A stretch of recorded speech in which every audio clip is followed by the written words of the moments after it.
Hi everyone, Nick Skillicorn from Improvides here, and we've got another special interview for you today. We've got Jeffrey Baumgartner here, and we're going to talk about anti-conventional thinking, brainstorming, and how best to generate ideas in businesses. So welcome. Thank you very much, Nick.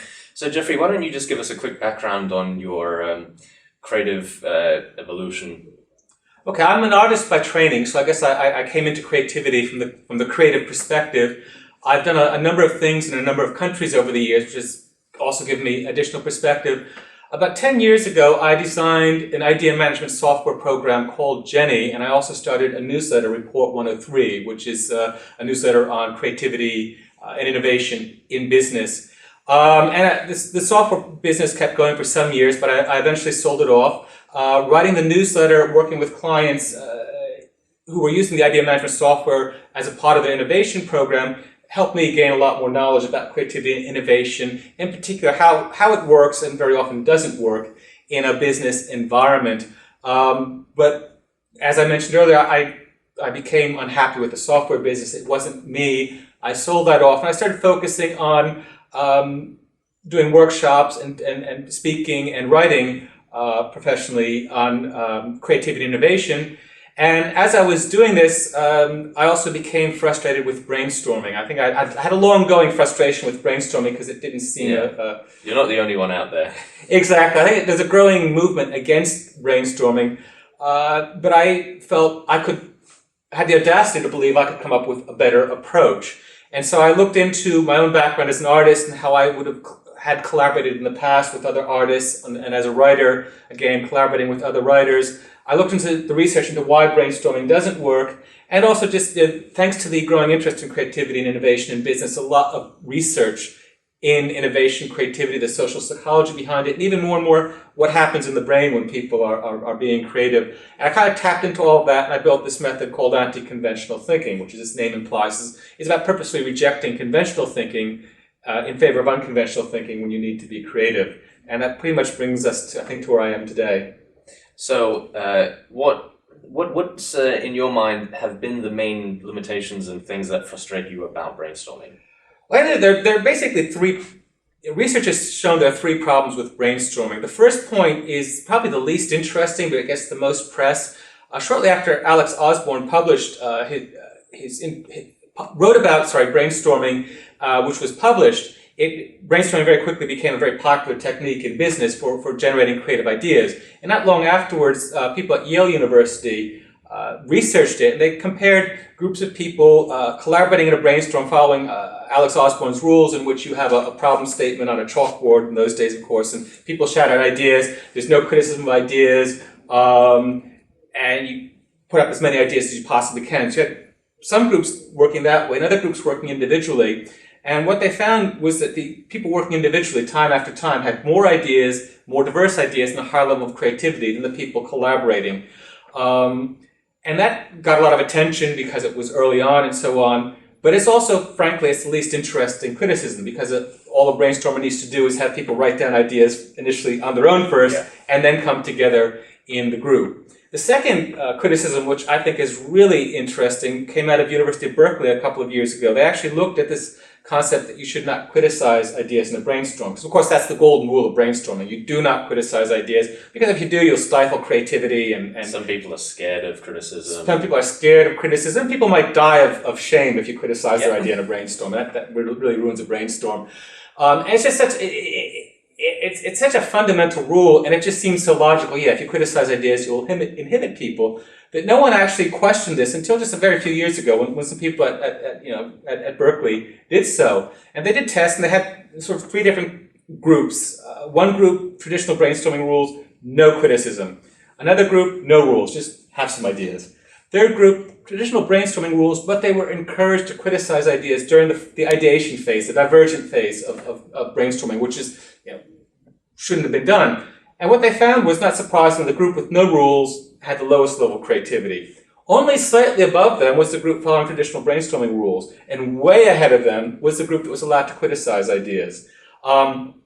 And so that sort of suggests that the fundamental rule of brainstorming is wrong, that it actually is more effective to criticize ideas. This is something I tested initially in brainstorms with criticism and later in using anti-conventional thinking. And indeed, I do find that if people can criticize ideas, you have a much higher level of engagement, people are listening more. And as people have said, that when you can criticize an idea, that allows you to really discuss an idea and build upon it. Because if we have a brainstorm and you suggest an idea that I think doesn't make sense, I'm not allowed to say anything.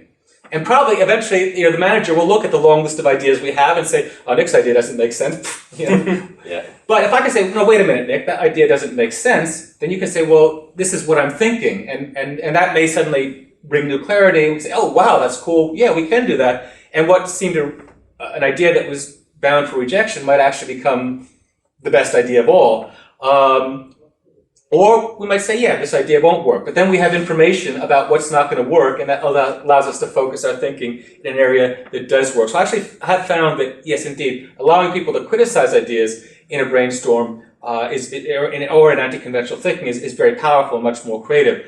And lastly, and perhaps most interesting, is some research that I think it was out of University of Pennsylvania and Cornell in America,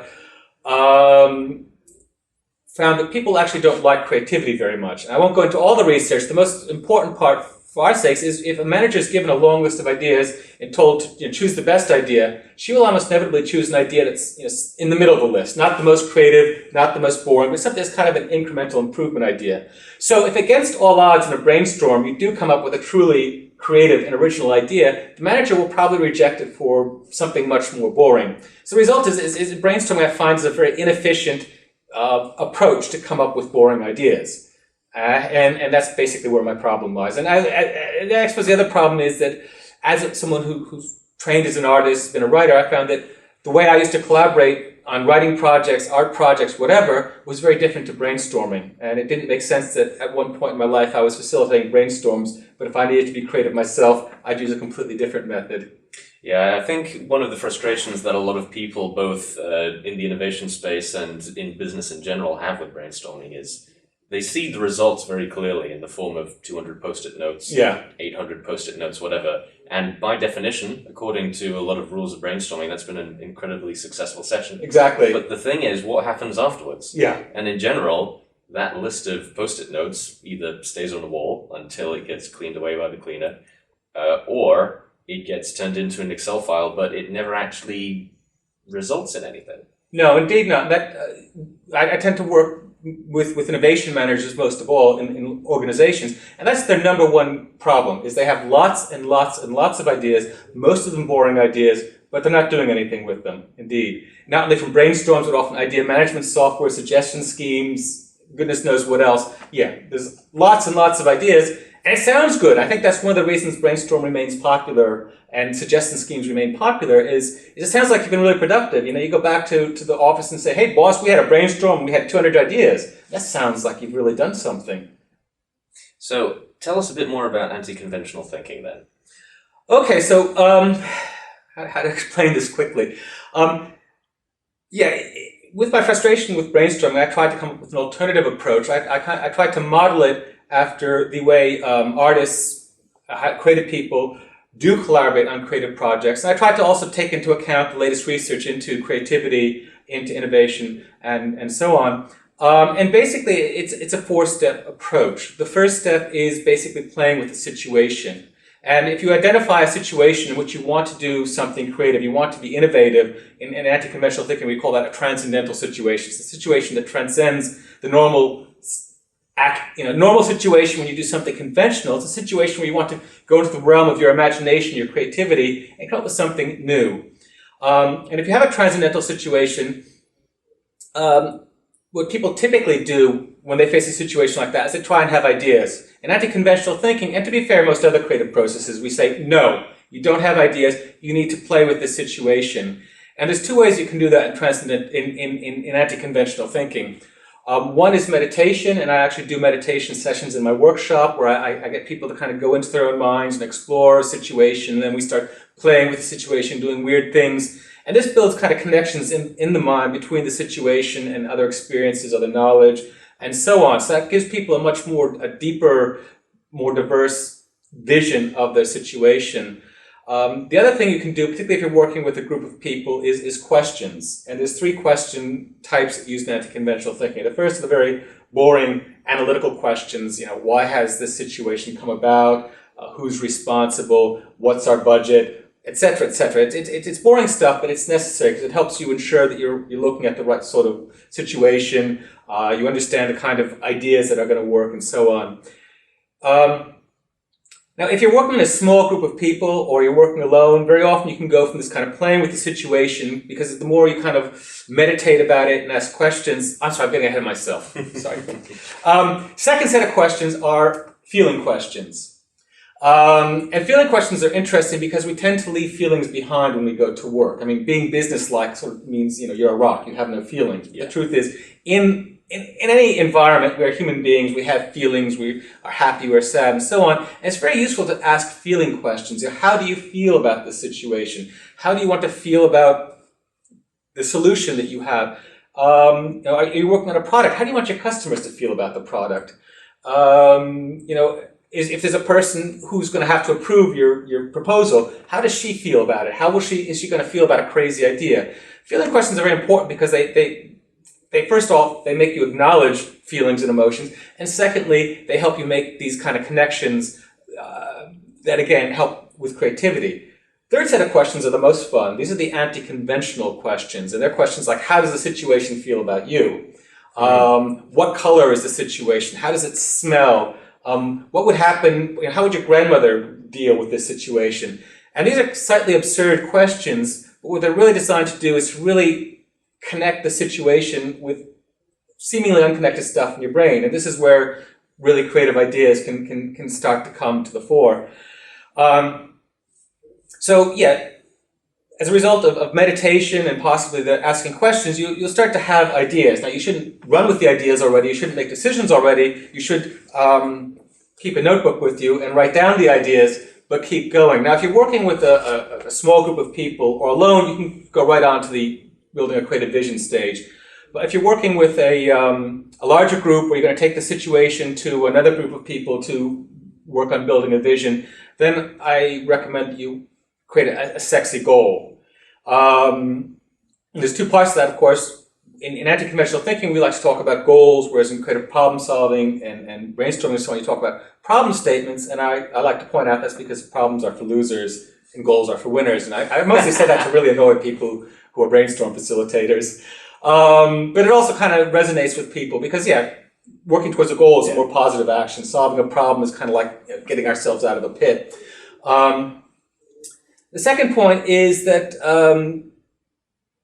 the sexy part of it. Why a sexy goal? Because one of the things I have seen in problem statements, challenges, even goal statements, is they tend to be very boring. Maybe you have a camera. You run a company that makes digital cameras, and you say, okay, so typical problem statement might be, in what ways can we improve our Model X camera? And boring statements like those tend to result in boring ideas. People think, okay, well, we can improve the resolution, and we can have a longer range zoom and make it smaller or make it bigger. They tend to think camera ideas because that's the way the problem statement has been put. So a sexy goal might be to break down the notion of a camera further and realize a camera is basically about capturing memories to save them for later, and these days more and more to share. It's always been that way, I suppose, is to share. So if instead of asking, in what ways can we improve our camera, you say, design a tool that will allow people to capture, save, and share memories with their friends, then you get people away from this notion of cameras, which is purely a technical tool that allows them to do that, and they start thinking more about concepts of sharing and memory and so on, and that produces more diverse, more original thinking because people make more diverse connections in their brain. So that's what sexy is about, is making a goal provocative, interesting, desirable, rather than boring, which is often the case. Third phase is to build a creative vision. And whereas way too many processes of creativity today are about coming up with large sets of ideas, in anti-conventional thinking, we recognize that one, that doesn't work, and two, that doesn't work. That, if you give a manager or someone a large set of ideas, chances are it's going to get filed away in a desk drawer or in an Excel spreadsheet or in a database and promptly forgotten. And as I said earlier, even if the manager does choose some idea, she's going to choose something mediocre, and then all she has is a basic idea, and she still has to work out how to develop it and so on. So anti-conventional thinking is about going directly to building a creative vision. And this is, in many respects, where anti-conventional thinking really diverges from other methods. Number one, you start off with the rule that there's no boring ideas. Ideally, you have a poster in the room. No boring ideas. They're absolutely prohibited. And if you feel a boring idea coming up in yourself, you need to squelch it immediately. If someone else in the group has a boring idea, you criticize the idea. And that's the second way that anti-conventional thinking differs from brainstorming, and that criticism is not only allowed, it's to be encouraged, following three basic rules. Rule number one, always criticize boring ideas. You really want to get people in the frame set that boring ideas aren't acceptable. Unconventional, crazy ideas are acceptable, because the more you get them in that mindset, then more they program their mind, train their mind, trick their mind, maybe is the best way to put it, to kind of reverse its usual process of rejecting the crazy stuff and letting the boring stuff through. Second rule of criticism is, you criticize the idea, not the person. So, the idea is boring is okay, your boring is not okay. Third rule of criticism is, once you criticize an idea, you have to shut up and let the person who had the idea or anyone else in the group defend the idea. And this is actually very powerful, because people can build upon ideas, as I said earlier, and people love it. This is one of the things people come to me afterwards. I love that we could criticize ideas. And the aim is to build, as I say, a creative vision. And a good comparison is to imagine children playing with wooden building blocks to build a castle. And each building block is the equivalent of an idea. So you sort of create a foundation, and maybe you say, oh, no, that's not so good. So you move some blocks around, and you replace them, and then you build things up. And maybe something gets too high and falls over. That's okay. You say, okay, that was too high. We need to build a firmer foundation down here. And you build it up that way. And so it's a similar concept, except you kind of build a vision with ideas. You say, okay, for this device to capture memories, we need something that integrates with all the social media. So that's one idea. And another idea, and you kind of clip things together and put them together, and you build something like that. In fact, you can, if it's suitable, it's very powerful to actually build ideas with building blocks, or with Lego, or with styrofoam and paper and stuff like that. That can actually be a very powerful way to build ideas. But that's not always possible or desirable, in which case, yes, it's a verbal construction of ideas to create a creative vision. And I think that's very powerful, because at the end of this, at nearly the end of the session, you have a big creative vision. Not a whole bunch of little ideas someone has to choose from, but a big creative vision. And that makes decision-making much easier. It's like being in a Chinese restaurant with 100 dishes on the menu. What do you choose from? Versus being in a restaurant with one dish on the menu. You have no difficulty with the choice. You take that one dish or not. And that one dish is one that's come about because everyone has kind of agreed upon it through several stages of iteration. Exactly. It's almost as if everyone in the restaurant kind of got together and collaborated to make the meal. So they have a role in making the meal. So it's more desirable from that perspective as well. That's a great way to put it. Thank you. The problem is you have faced there then is people, they have a session, with anti-conventional thinking session with a facilitator like myself or someone else. They have a wonderful vision, maybe a bold new product idea, and they've had a great time at the workshop. They've been outside of the office in a cool space like the Founders District of Creativity, where we are now. Then they go back to the office, go back to the desk, go back to the cubicle, turn on their computer, and there's 17,000 emails waiting for them. There's 13 meetings this morning. There's several post-its on the computer saying the boss has demanded this particular spreadsheet by 9 o'clock in the morning, and you look at your watch, it's 9:15, and suddenly you think, I have no time to play with bold new product ideas. So that's recognized in anti-conventional thinking. And so the final step is actually to take this creative vision and break it down into a series of smaller steps, each step a much more manageable step. And it's also important to assign responsibility to each step. That, okay, step one, you do that. Step two, I do that. Step three, you do that. And also assign someone responsibility for the overall project. Because if you just create steps and everyone goes to work thinking the other person is going to do the steps. But if someone's actually responsible for it, then you're radically increasing the likelihood that an idea will be implemented. Because instead of going to the office with a bold vision for a new product, you go to the office saying, I need to call a meeting with the design staff to brief them on this concept so that they can start drawing up some sketches for us so that then we can then move on to the next step. And that's a much more manageable approach. And that's basically, in a nutshell, anti-conventional thinking, the method anyway. Jeffrey, that's been really interesting. If someone wants to find out a bit more, where can they go to sort of get that info? There's a lot of information on my website. It's jpb.com for Jeffrey Paul Baumgartner. There's white papers on anti-conventional thinking, articles about anti-conventional thinking, as well as a lot of other articles about business creativity and innovation on jpb.com. You get lots more there. There's also a contact form there. And I love to hear from you. So if you have questions, feel free to contact me and just ask the questions. Perfect. Thanks so much. Thank you so much, Nick.